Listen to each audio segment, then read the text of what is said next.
Scouts representing 20 NFL teams will line the second row of the Coliseum press box for the UCLA-USC game Saturday. And representatives from the Giants and Jets will be among them. They'll have their laptops open, colored pens at the ready, and binoculars held to their faces.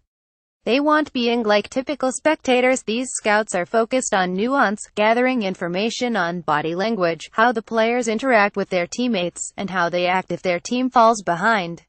"We aren't going to be writing down 5-yard gain," one explained this week. "We want to see what we can't see on the film. This year, that means zeroing in on the quarterbacks, who are squarely center stage." Both UCLA's Josh Rosen and USC's Sam Darnold are likely top 10 draft picks and quarterbacks that both the Giants and Jets just might make their franchise QBs of the future. Only once in the past 50 years have quarterbacks from UCLA and USC been selected in the same draft. In 1989, the Bruins' Troy Aikman was taken number 1 overall by Dallas, and the Trojans' Rodney Peete went in the 6th to Detroit. Typically, NFL scouts are extremely secretive about their observations and evaluations. It's a highly competitive business, so that information is guarded closely. However, as has been the case for more than a decade, 3 team evaluators, identified as Scouts 1, 2 and 3, agreed to anonymously share their opinions on the potentially NFL-bound players in this annual crosstown showdown. The overwhelming interest is in the quarterbacks, who differ greatly in their skills and personalities. "It's not as strong a quarterback class as people thought at first," Scout 1 said. "But when you look at the Chargers, Pittsburgh, Arizona, and those aren't even the obvious ones, there are probably 10 teams that are going to need a quarterback. It's going to be crazy. Guys are going to get overdrafted like they do every year. This year is going to be a seller's market. Each player has his distinct selling points.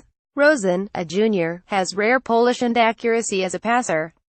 The way some evaluators put it, he makes Sunday throws on Saturday. He's smart, talented, and, in the eyes of many scouts, has a bloated ego to boot.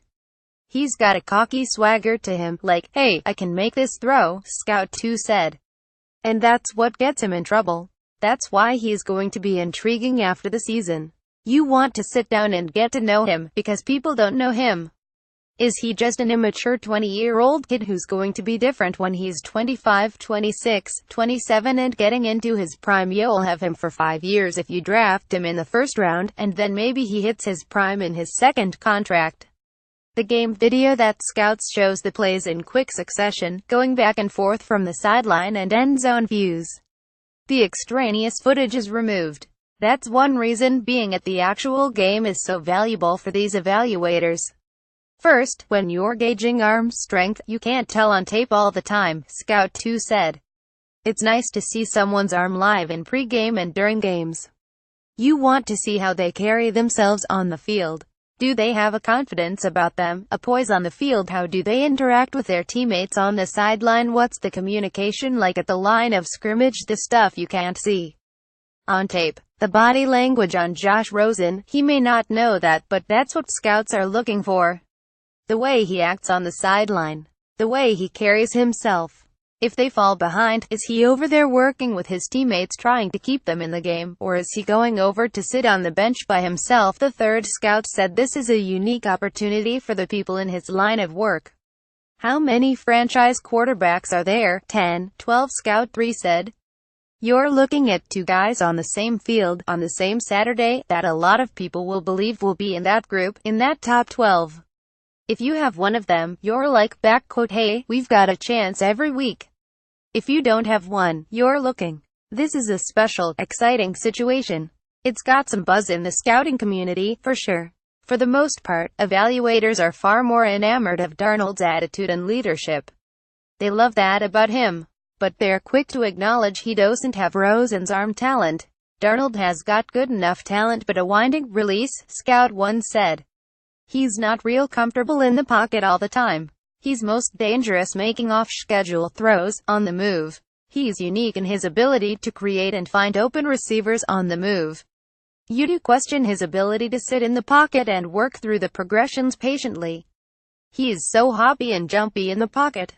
Although Darnold has 15 two-counts and 3 interceptions in the past 6 games, he struggled early this season with the football winding up in the hands of defenders.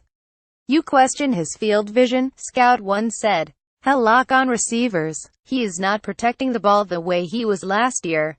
Too many negative plays." Scout 2 said Darnold, a redshirt sophomore, has a decision to make, and should carry away the pros and cons of leaving early for the 2018 draft, even though he figures to make millions. "He'll go in the first round almost certainly," Scout 2 said.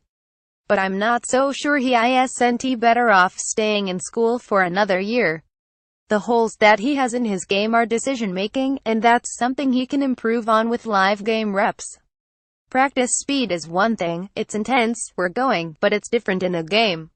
You're under pressure. You're thinking, managing line calls.